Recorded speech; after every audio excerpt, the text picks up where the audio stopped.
Bon, hop, on va parler des objectifs et des appareils photo, des prix et de la comparaison entre du micro 4 tiers, appareil photo micro 4 tiers et appareil photo full frame. Mais on pourrait parler de la PSC, etc. Mais pour faire court, on va juste comparer des choses bien comparables et revenir un peu sur ce qui est dit généralement dans les vidéos sur Internet, que ce soit dans la communauté francophone des photographes ou l'anglophone, donc c'est ceux que j'ai pu fréquenter. Et à chaque fois, je sais pas pourquoi, c'est jamais clair. Il y a toujours des incohérences qui traînent à droite à gauche, etc. Donc moi j'ai trouvé un site, un article qui est vraiment bien. Et du coup, je vais m'en servir en montrant des tableaux qui sont donnés dedans. Et je vais rajouter quelques commentaires à moi-même et avec des exemples pour appuyer ce que je dis. Je vais argumenter un peu pour démonter un peu ce qui peut être dit et qui est sans doute faux. Enfin, tu vas voir, tu vas te faire une idée par toi-même, hein, tu verras. Et puis comme ça, on va bien faire la différence entre les capteurs, qu'est-ce que ça change en fait. Pour de bon, on va finalement arriver à comprendre. Voilà. Parce que moi, j'en ai regardé des heures de vidéos là-dessus, et je t'assure que j'ai trouvé personne qui, à 100%, a dit ce qu'il fallait faire. Alors, ils font des très belles animations et machin, mais c'est jamais bien clair. Donc là, ici, c'est bien clair. Tu vois, j'espère.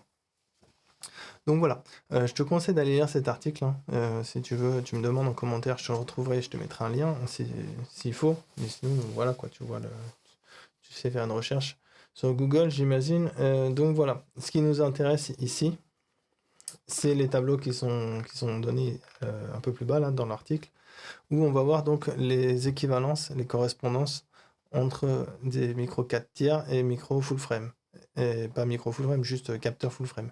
Donc il y a les autres tailles de capteurs, il y a PSC, format médium et tout ça, mais on s'en fout, hein. Nous, ce qui nous intéresse, ça va être donc juste le micro 4 tiers, qui est l'équivalent en pellicule de 16 mm, face au full frame plein format, qui est l'équivalent en pellicule du 35 mm. Donc, on va dire, c'est les deux, moi j'appelle ça les deux classiques, quoi. Parce que, bah voilà, la pellicule 16 mm, c'est un format très utilisé pour faire des films, par exemple, et 35 mm, c'est le format standard aussi pour la photo, quoi. Enfin bref, on va comparer principalement ces deux-là, on va pas trop s'attarder sur la PSC et tout ça, ça sert à rien. Donc on va regarder un peu les différences et c'est quoi les correspondances. Donc le tableau, il t'aide à comprendre tout ça, c'est simple.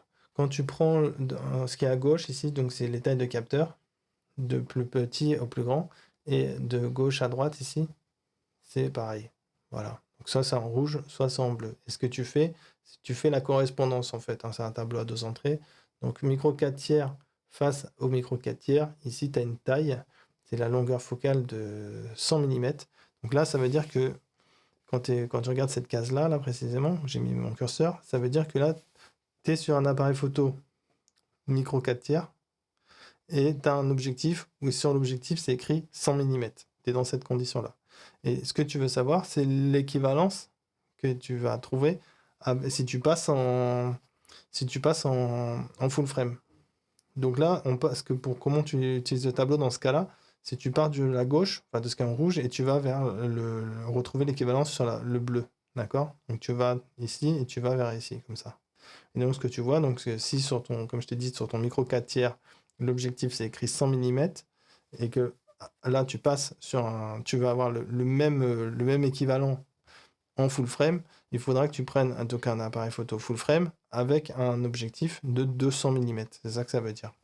Donc, l'inverse aussi, ça fonctionne. Ce qui veut dire que quand tu regardes des vidéos de photographes qui donnent des conseils sur quel objectif acheter et qu'ils parlent de plein format et que toi, tu as un micro 4 tiers, quand ils te disent il faut que tu achètes un 50 mm parce que le 50 mm c'est la vie, et en fait, il faut que tu comprennes, ah d'accord, divisé par 2, 25 mm. Donc moi j'ai un micro 4 tiers, il ne faut pas que j'achète un 50 mm, sinon je vais acheter l'équivalent d'un 100 mm. Il faut que j'achète un 25 mm sur mon micro 4 tiers pour avoir un équivalent d'un 50 mm pour les pleins formats.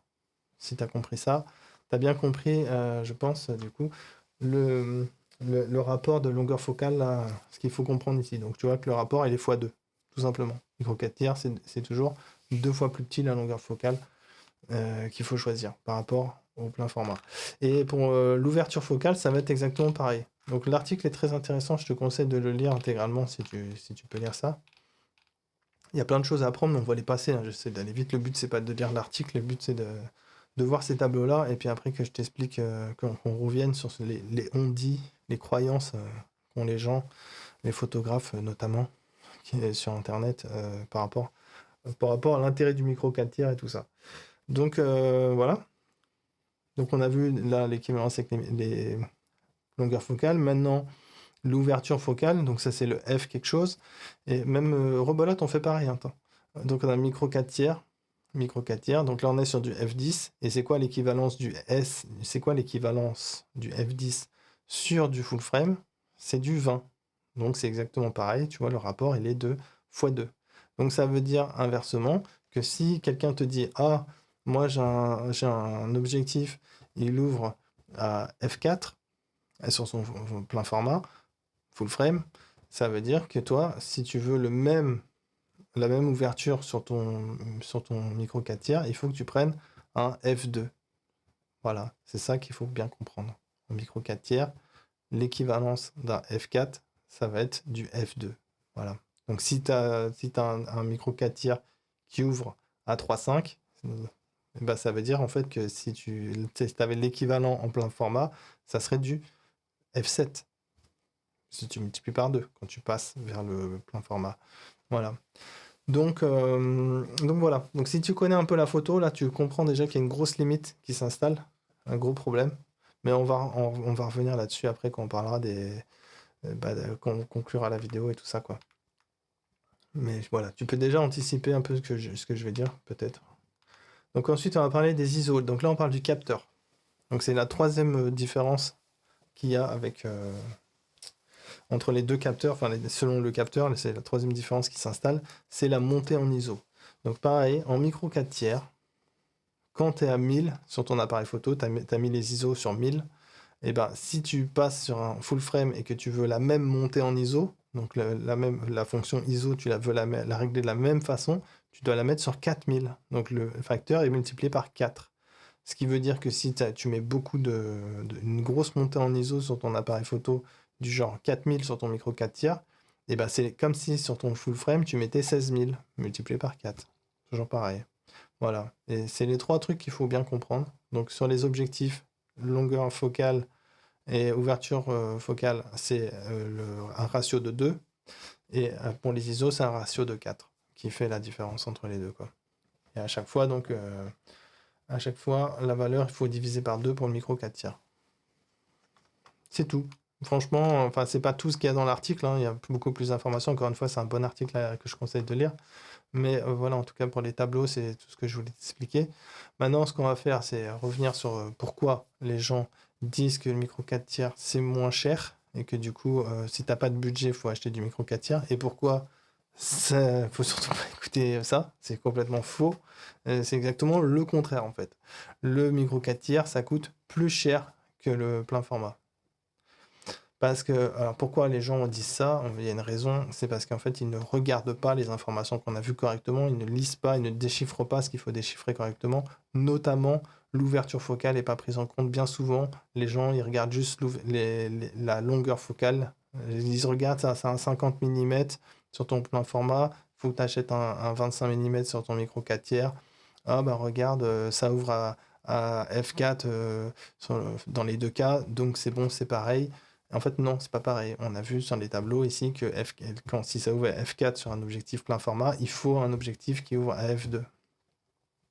Voilà. Et là, si tu prends ça en considération, les prix changent beaucoup. Et on va voir ça maintenant. Donc voilà, on va comparer un peu des objectifs. Donc là, ici, on est sur des objectifs pour plein format. Donc les full frame, hein, on est d'accord.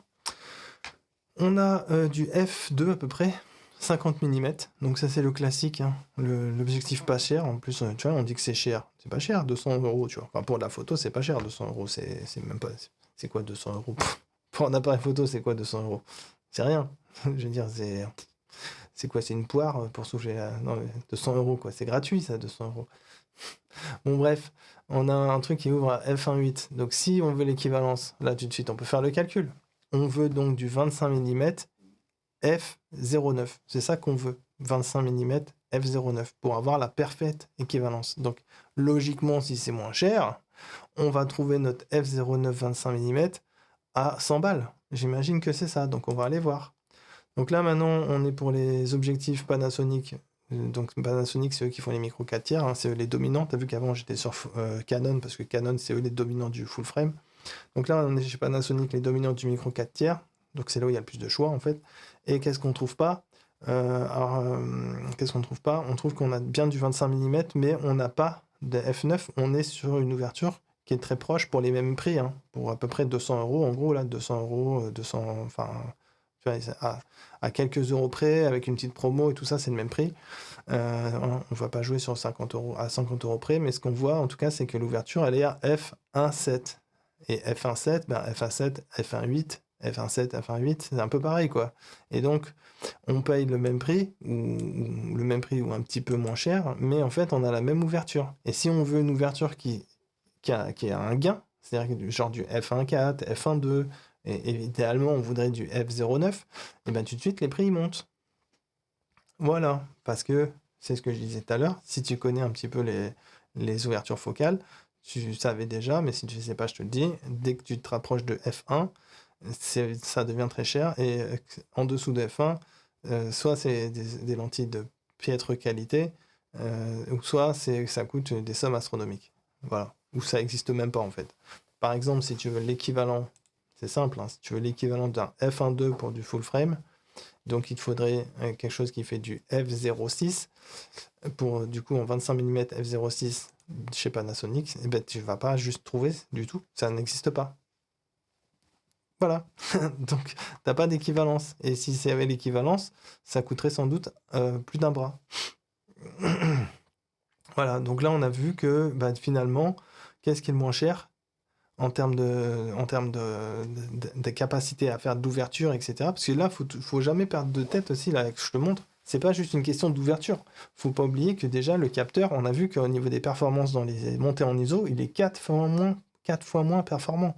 Donc là, en plus, on constate qu'on n'arrive pas à trouver quelque chose qui nous apporte autant de luminosité avec les objectifs. On n'arrive pas à trouver un objectif autant lumineux, juste identique, pas mieux, hein, identique. On ne trouve pas. Déjà, ça n'existe pas. Si on cherche quelque chose qui est un peu mieux que 2 fois moins pire, c'est-à-dire où ça n'a pas bougé en fait, une petite amélioration, ça coûte tout de suite plus cher, hein, 3 fois plus cher. Donc c'est beaucoup plus cher au final, le micro 4 tiers. Là, on a un exemple. Si tu ne me crois pas, on peut aller sur d'autres exemples, tu vois. Là, on est chez Canon encore. On a le haut de gamme de Canon, donc du f3 à peu près, f2.8. USM, c'est la série c'est la série chère. Donc voilà, on est un peu sur le haut du panier. 70-200. Donc voilà, 3000 euros en gros. 70-200, f2.8. Donc on va aller voir qu'est-ce qu'il nous propose chez Panasonic. En équivalence, on a le 35-70, donc c'est équivalent à 70-200, mais on est sur du f2.8. Alors qu'en fait, on devrait être à la valeur divisée par 2. Donc là aussi, tu dis, ah bah dis donc, c'est vachement moins cher. Mais sauf que c'est pas vachement moins cher, parce qu'en fait, ça n'ouvre pas pareil, ça ouvre 2 fois moins. Là, ce f2.8, tu multiplies par 2, ça fait du 56. Donc en fait, c'est comme si celui-là, pour avoir un truc équivalent, il faudrait que celui-là, il soit pas f2.8, il faudrait qu'il soit f5.6. Et tu vois, par exemple, on a celui-là qui vous fait f4, qui coûte 2000 euros. Donc c'est pas f5.6, hein, c'est à f4.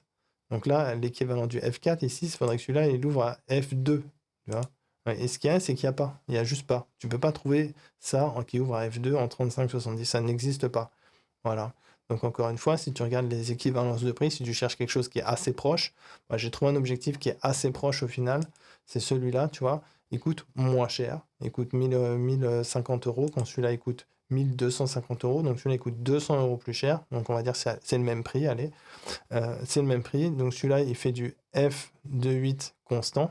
Donc l'équivalent c'est f56 pour le plein format. Et ici, celui-là, il fait du f4 à f6.3. Ça veut dire que quand tu es en 24 mm jusqu'à 50 mm et tout ça, tu vas être autour de f4. Et plus tu vas monter autour de 240 mm, tu vas arriver à 6.3. Donc voilà, c'est-à-dire que c'est pas une ouverture constante. Donc quand tu vas dans les grandes longueurs focales, il sera moins lumineux que celui-là. Mais dans les petites ouvertures, en dessous de 50 et tout ça, enfin tu vois, quand tu es proche de ces ouvertures, donc 70, etc., tu auras sans doute quelque chose qui est équivalent à du F4, en fait. À peu près, quoi. Donc voilà, pour quelque chose qui est le plus équivalent que j'ai trouvé, en tout cas le plus proche, et en vrai un petit peu moins bien, hein, parce que du coup, on n'ouvre pas à 200 mm, on n'est pas en F4, c'est quoi déjà? On n'est pas en F5.6, on est plus en F6 sans doute. Donc tu vois, un petit peu moins bien, bah, ça coûte le même prix, quoi. Donc encore une fois, elle est où la réputation? Tu vois, enfin, c'est vraiment une réputation qui est basée sur rien, quoi. Les gens, ils te disent systématiquement, là, les chaînes de photographes, ils te disent systématiquement, tu verras, oui, effectivement, le micro 4 tiers, c'est moins cher. Non. Voilà. Démonstration avec des objectifs, c'est juste moins cher. Après, s'il y en a qui se posent la question, pourquoi on ne trouve pas de plein format, du coup, pas cher? C'est tout simplement parce que les gens n'ont pas besoin des avantages du plein format. Donc les avantages du plein format, si c'est pas clair encore, c'est que tu as une descente dans les ISO plus grande. Tu peux aller plus loin dans les ISO sans avoir trop de bruit de fond. Donc tu as des meilleures dynamiques en fait, une plus grande dynamique dans les noirs et tout ça, dans les zones sombres, dans les lumières tamisées, dans les basses lumières, etc. Tu as vraiment un gain, quoi. C'est là que le gain est le plus important en fait. Tu peux ouvrir plus, etc. Donc tu récupères plus de lumière dans des zones sombres. Enfin voilà quoi, c'est juste c'est mieux pour faire des photos en basse lumière, les pleins formats. Mais ce qu'il y a, c'est que maintenant, bah, ça coûte quand même une certaine somme d'argent d'avoir des objectifs vraiment performants, etc. Bon, on va dire que, je sais pas moi, un plein format, le moins cher des pleins formats, ça doit coûter 1000 euros. Avec un objectif comme le f1.8, ça doit coûter 1200 à peu près, on va dire 1200 euros. Voilà, c'est le minimum. Et si tu veux quelque chose vraiment d'un minimum performant, et le truc, c'est que s'ils baissent leur performance pour baisser les prix, bah, du coup, on va se retrouver avec un appareil photo qui a pas forcément plus de dynamique, plus d'avantages par rapport ça va resserrer en fait les écarts avec le micro 4 tiers. Et du coup, si tu resserres les écarts, bah, le micro 4 tiers, là où il regagne, du coup, bah, c'est que c'est surtout ultra compact, hyper léger, etc. Donc, pour la plupart des gens, est-ce que c'est mieux de s'encombrer avec un appareil photo que de toute façon ils utiliseront jamais plus qu'en mode automatique et qui va leur coûter un bras? Enfin, je veux dire, si tu connais des gens qui ont des appareils photo, tu sais normalement que la plupart des gens ils utilisent qu'en mode automatique et qu'ils auraient jamais dû acheter leur appareil photo parce qu'ils ils peuvent pas réussir en photo en mode automatique, quoi. Ça marche pas. Ça marche pas correctement. Voilà, et que du coup, de toute manière, la plupart des gens, ils voudront même pas acheter un appareil photo full frame. Si vraiment ils devaient choisir, ils choisiraient celui qui est le plus léger parce que la plage dynamique un petit peu agrandie du full frame, elle est pas si intéressante pour eux. Et puis de toute façon, ils s'achètent un smartphone en général à 500 ou 1000 balles. Et avec ça, il y a 3 capteurs aujourd'hui sur à peu près tous les nouveaux smartphones à 500 balles. Et ceux-là, ils sont performants en basse lumière quand tu prends des photos à proximité. Et l'usage de la photographie pour les gens, pour la plupart des gens, c'est des trucs de proximité. Donc ils n'ont pas vraiment besoin. Ils ont pas vraiment besoin de ça, quoi. Ouais, et puis sinon, c'est pour les gens qui va acheter ça, sinon des gens qui veulent se filmer, faire des vlogs, etc. Bon, bah, en général, c'est avec de la lumière, de l'éclairage, etc. Enfin, c'est important d'utiliser de la lumière pour bien t'éclairer, c'est mieux, quoi. Et du coup, en vrai, c'est juste trop encombrant et il n'y a pas vraiment d'intérêt pour ces gens-là à dépenser à prix équivalent. En fait, c'est juste un appareil qui est trop gros, quoi. Même s'il sortait.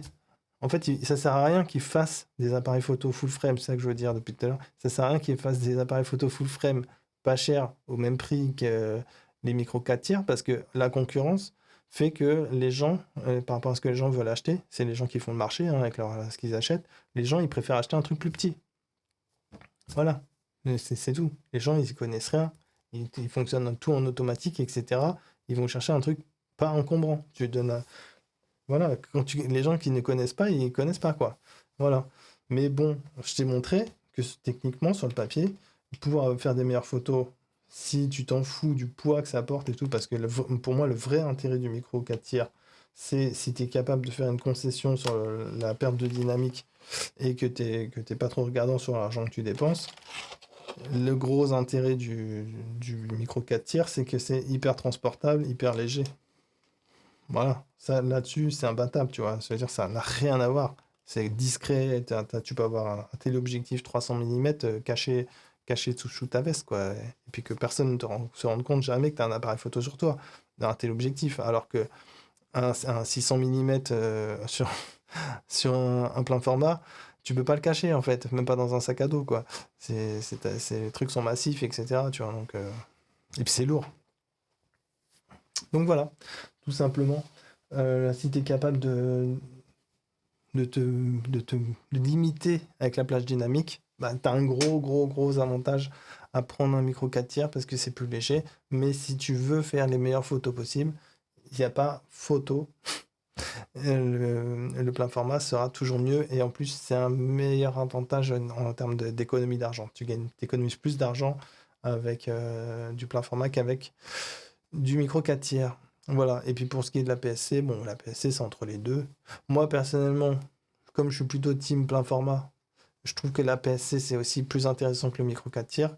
Parce que la PSC, en fait, aujourd'hui, tu peux acheter de la PSC et acheter des lentilles, des objectifs faits pour le plein format. Ce qui fait que voilà, tu peux commencer à faire de la photo avec un APS-C. Et puis après, tu vends ton APS-C et tu gardes tes lentilles qui sont des lentilles plein format, quoi. Voilà.